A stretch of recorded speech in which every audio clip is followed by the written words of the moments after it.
ಪೌಲನು ಥೆಸಲೋನಿಯರಿಗೆ ಬರೆದ 2ನೇ ಪತ್ರದಿಂದ ವಾಚನ. ಅಧ್ಯಾಯ 1, ವಚನಗಳು 1-5, 11-12. ಸಹೋದರರೇ, ನಮ್ಮ ಪಿತನಾದ ದೇವರ ಹಾಗೂ ಪ್ರಭುವಾದ ಯೇಸು ಕ್ರಿಸ್ತರ ಅನ್ಯೋನ್ಯತೆಯಲ್ಲಿರುವ ಥೆಸಲೋನಿಕದ ಸಭೆಯವರಿಗೆ ಪೌಲ, ಸಿಲ್ವಾನ ಹಾಗೂ ತಿಮೋಥೆಯರು ಬರೆಯುವ ಪತ್ರ. ತಂದೆಯಾದ ದೇವರ ಮತ್ತು ಪ್ರಭುವಾದ ಯೇಸು ಕ್ರಿಸ್ತರ ಕೃಪಾವರವು, ಶಾಂತಿ, ಸಮಾಧಾನವು ನಿಮಗೆ ಲಭಿಸಲಿ. ಸಹೋದರರೇ, ನಿಮಗಾಗಿ ನಾವು ಯಾವಾಗಲೂ ದೇವರಿಗೆ ಕೃತಜ್ಞತೆಯನ್ನು ಸಲ್ಲಿಸಲು ಬದ್ಧರಾಗಿದ್ದೇವೆ. ಹೀಗೆ ಸಲ್ಲಿಸುವುದು ಯುಕ್ತವೂ ಹೌದು, ಏಕೆಂದರೆ ನಿಮ್ಮ ವಿಶ್ವಾಸವು ಪ್ರವಾದಿಸುತ್ತಾ ಇದೆ. ನಿಮ್ಮಲ್ಲಿರುವ ಪರಸ್ಪರ ಪ್ರೀತಿ ಹೆಚ್ಚುತ್ತಿದೆ. ಯಾವಾಗಲೂ ಸಹನೆಯಿಂದಲೂ ಸ್ಥಿರ ವಿಶ್ವಾಸದಿಂದಲೂ ನಿಮಗೆ ಬಂದೊದಗಿರುವ ಕಷ್ಟ ಸಂಕಟಗಳನ್ನು, ಚಿತ್ರಹಿಂಸೆಗಳನ್ನು ಅನುಭವಿಸುತ್ತಿದ್ದೀರಿ. ಅದಕ್ಕಾಗಿ ದೇವರ ಸಭೆಗಳಲ್ಲಿ ನಿಮ್ಮನ್ನು ಕುರಿತು ನಾವು ಹೆಮ್ಮೆಯಿಂದ ಮಾತನಾಡುತ್ತೇವೆ. ನೀವು ಅನುಭವಿಸುತ್ತಿದ್ದೆಲ್ಲ ದೇವರ ಸಾಮ್ರಾಜ್ಯಕ್ಕಾಗಿ. ಈ ಕಷ್ಟಾನುಭವಗಳ ಮೂಲಕ ದೇವರು ನಿಮ್ಮನ್ನು ತಮ್ಮ ಸಾಮ್ರಾಜ್ಯಕ್ಕೆ ಅರ್ಹರನ್ನಾಗಿ ಮಾಡುತ್ತಾರೆ. ಇವುಗಳಲ್ಲಿ ನೀವು ತೋರಿಸುವ ಸಹನೆ ಹಾಗೂ ವಿಶ್ವಾಸ, ಇವುಗಳೇ ದೇವರು ನ್ಯಾಯವಾದ ತೀರ್ಪು ಮಾಡುತ್ತಾರೆಂಬುದಕ್ಕೆ ಸ್ಪಷ್ಟ ನಿರ್ದೇಶನಗಳು. ಇದಕ್ಕಾಗಿ ನಿಮಗೋಸ್ಕರ ನಾವು ಸದಾ ಪ್ರಾರ್ಥಿಸುತ್ತೇವೆ. ದೇವರೇ ನೀಡಿರುವ ಕರೆಗೆ ನೀವು ಯೋಗ್ಯರಾಗಿ ಬಾಳುವಂತಾಗಲಿ. ದೇವರ ಮಹಿಮಾ ಶಕ್ತಿಯಿಂದ ನಿಮ್ಮ ಶುಭ ಆಕಾಂಕ್ಷೆಗಳು ಮತ್ತು ವಿಶ್ವಾಸ ಪ್ರೇರಿತ ಕಾರ್ಯಗಳು ಪೂರ್ಣವಾಗಲಿ. ಹೀಗೆ ನಿಮ್ಮ ಮುಖಾಂತರ ಪ್ರಭು ಯೇಸುವಿನ ನಾಮಕ್ಕೂ ಮತ್ತು ಅವರಲ್ಲಿ ನಿಮಗೆ ಮಹಿಮೆ ಉಂಟಾಗಲಿ. ನಮ್ಮ ದೇವರ ಹಾಗೂ ಪ್ರಭು ಯೇಸು ಕ್ರಿಸ್ತರ ಕೃಪಾವರದಿಂದ ಇದು ನೆರವೇರಲಿ. ಪ್ರಭುವಿನ ವಾಕ್ಯ. ದೇವರಿಗೆ ಕೃತಜ್ಞತೆ ಸಲ್ಲಲಿ.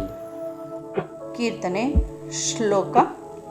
ಪ್ರಭುವಿಗೆ ಹಾಡಿರಿ, ಆತನ ನಾಮವನ್ನು ಕೊಂಡಾಡಿರಿ.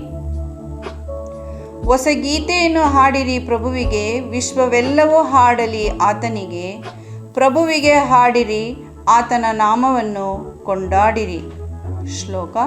ಪ್ರಭುವಿಗೆ ಹಾಡಿರಿ, ಆತನ ನಾಮವನ್ನು ಕೊಂಡಾಡಿರಿ. ಆತನ ಮುಕ್ತಿ ಮಾರ್ಗವನ್ನು ಪ್ರತಿನಿತ್ಯವೂ ಸಾರಿರಿ. ಪ್ರಸಿದ್ಧಪಡಿಸಿರಿ ಆತನ ಘನತೆಯನ್ನು ರಾಷ್ಟ್ರಗಳಿಗೆ, ಆತನ ಅದ್ಭುತ ಕಾರ್ಯಗಳನ್ನು ಸಕಲ ಜನಾಂಗಗಳಿಗೆ. ಶ್ಲೋಕ. ಪ್ರಭುವಿಗೆ ಹಾಡಿರಿ, ಆತನ ನಾಮವನ್ನು ಕೊಂಡಾಡಿರಿ. ಏಕೆನೇ ಮಹಾತ್ಮನು ಪ್ರಭು ಬಲು ಸ್ತುತ್ಯಾರ್ಹನು, ಸಕಲ ದೇವರುಗಳಿಗಿಂತಲೂ ಘನಗಂಭೀರನು. ಶೂನ್ಯ ಪ್ರತಿಮೆಗಳು, ಅನ್ಯ ರಾಷ್ಟ್ರಗಳ ದೇವರುಗಳೆಲ್ಲ ಪ್ರಭುವಿನಿಂದಲೇ ಉಂಟಾಯಿತು, ಆಕಾಶ ಮಂಡಲವೆಲ್ಲ. ಶ್ಲೋಕ. ಪ್ರಭುವಿಗೆ ಹಾಡಿರಿ, ಆತನ ನಾಮವನ್ನು ಕೊಂಡಾಡಿರಿ. ಘೋಷಣೆ. Alleluia, alleluia. ನಿಮ್ಮ ಶಾಸ್ತ್ರದ ಮಹಿಮೆಯನ್ನು ಅರಿಯುವಂತೆ ನನ್ನ ಕಣ್ಣುಗಳಿಗೆ ನೀ ತೆಗೆದುಬಿಡು ಅಂದತೆ. ಅಲೆಲೂಯ. ಮತ್ತಾಯನು ಬರೆದ ಪವಿತ್ರ ಶುಭ ಸಂದೇಶದಿಂದ ವಾಚನ. ಆ ಕಾಲದಲ್ಲಿ ಯೇಸು ಧರ್ಮಶಾಸ್ತ್ರಿಗಳನ್ನೂ ಫರಿಸಾಯರನ್ನು ಉದ್ದೇಶಿಸಿ ಹೀಗೆಂದರು: ಕಪಟ ಧರ್ಮಶಾಸ್ತ್ರಿಗಳೇ ಮತ್ತು ಫರಿಸಾಯರೇ, ನಿಮಗೆ ಧಿಕ್ಕಾರ. ಸ್ವರ್ಗ ಸಾಮ್ರಾಜ್ಯದ ದ್ವಾರಗಳನ್ನು ಮಾನವರಿಗೆ ಮುಚ್ಚಿದ್ದೀರಿ. ನೀವು ಪ್ರವೇಶಿಸುವುದಿಲ್ಲ, ಒಳಕ್ಕೆ ಪ್ರವೇಶಿಸಲು ಪ್ರಯತ್ನಿಸುವವರನ್ನು ನೀವು ಬಿಡುವುದಿಲ್ಲ. ಕಪಟ ಧರ್ಮಶಾಸ್ತ್ರಿಗಳೇ, ಫರಿಸಾಯರೇ, ನಿಮಗೆ ಧಿಕ್ಕಾರ. ವಿಧವೆಯರ ಮನೆ ಮಾರ್ಗಗಳನ್ನು ನೀವು ನುಂಗಿ ಬಿಡುತ್ತೀರಿ. ನಟನೆಗಾಗಿ ಉದ್ದುದ್ದ ಜಪತಪಗಳನ್ನು ಮಾಡುತ್ತೀರಿ. ನೀವು ಅತಿ ಕಠಿಣವಾದ ದಂಡನೆಗೆ ಗುರಿಯಾಗುವಿರಿ. ಕಪಟ ಧರ್ಮಶಾಸ್ತ್ರಿಗಳೇ ಮತ್ತು ಫರಿಸಾಯರೇ, ನಿಮಗೆ ಧಿಕ್ಕಾರ. ಕೇವಲ ಒಬ್ಬ ವ್ಯಕ್ತಿಯನ್ನು ಮತಾಂತರಿಸಿಕೊಳ್ಳುವುದಕ್ಕಾಗಿ ಜಲ ನೆಲಗಳನ್ನು ಸುತ್ತಿ ಬರುತ್ತೀರಿ. ಮತಾಂತರಗೊಂಡ ಬಳಿಕವಾದರೂ ಅವನು ನಿಮಗಿಂತಲೂ ಇಮ್ಮಡಿ ನರಕಕ್ಕೆ ಗುರಿಯಾಗುವಂತೆ ಮಾಡುತ್ತೀರಿ. ಕುರುಡ ಮಾರ್ಗದರ್ಶಕರೇ, ನಿಮಗೆ ಧಿಕ್ಕಾರ. ಒಬ್ಬನು ದೇವಾಲಯದ ಮೇಲೆ ಆಣೆ ಇಟ್ಟರೆ ಅವನು ಅದಕ್ಕೇನು ಬದ್ಧನಲ್ಲ. ದೇವಾಲಯದ ಚಿನ್ನದ ಮೇಲೆ ಆಣೆ ಇಟ್ಟರೋ ಅವನು ಅದನ್ನು ನಡೆಸಿಯೇ ತೀರಬೇಕು ಎನ್ನುತ್ತೀರಿ. ದೃಷ್ಟಿಗೆಟ್ಟ ಮಂತ್ರಭ್ರಷ್ಟರೇ, ಯಾವುದು ಶ್ರೇಷ್ಠ? ಚಿನ್ನವೋ, ಚಿನ್ನವನ್ನು ಪಾವನಗೊಳಿಸುವ ದೇವಾಲಯವೋ? ಅಂತೆಯೇ ಒಬ್ಬನು ಬಲಿಪೀಠದ ಮೇಲೆ ಆಣೆ ಇಟ್ಟರೆ ಅದಕ್ಕೇನು ಬದ್ಧನಲ್ಲ. ಬಲಿಪೀಠದ ಮೇಲಿರುವ ಕಾಣಿಕೆಗಳ ಮೇಲೆ ಆಣೆ ಇಟ್ಟರೋ ಅದು ನಡೆಸಿಯೇ ತೀರಬೇಕು ಎನ್ನುತ್ತೀರಿ. ದೃಷ್ಟಿಹೀನರೇ, ಯಾವುದು ಶ್ರೇಷ್ಠ? ಕಾಣಿಕೆಯೋ, ಕಾಣಿಕೆಯನ್ನು ಪಾವನಗೊಳಿಸುವ ಬಲಿಪೀಠವು? ಬಲಿಪೀಠದ ಮೇಲೆ ಆಣೆ ಇಡುವವನು ಬಲಿಪೀಠದ ಮೇಲೆ ಮಾತ್ರವಲ್ಲ, ಅದರ ಮೇಲಿರುವ ಪ್ರತಿಯೊಂದು ಕಾಣಿಕೆಯ ಮೇಲೂ ಆಣೆ ಇಡುತ್ತಾನೆ.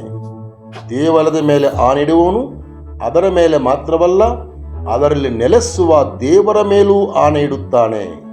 ಹಾಗೆಯೇ ಸ್ವರ್ಗದ ಮೇಲೆ ಆಣೆ ಇಡುವವನು ದೇವರ ಸಿಂಹಾಸನದ ಮೇಲೂ ಅದರಲ್ಲಿ ಆಸೀನರಾಗಿರುವ ಮೇಲೂ ಆಣೆ ಇಡುತ್ತಾನೆ.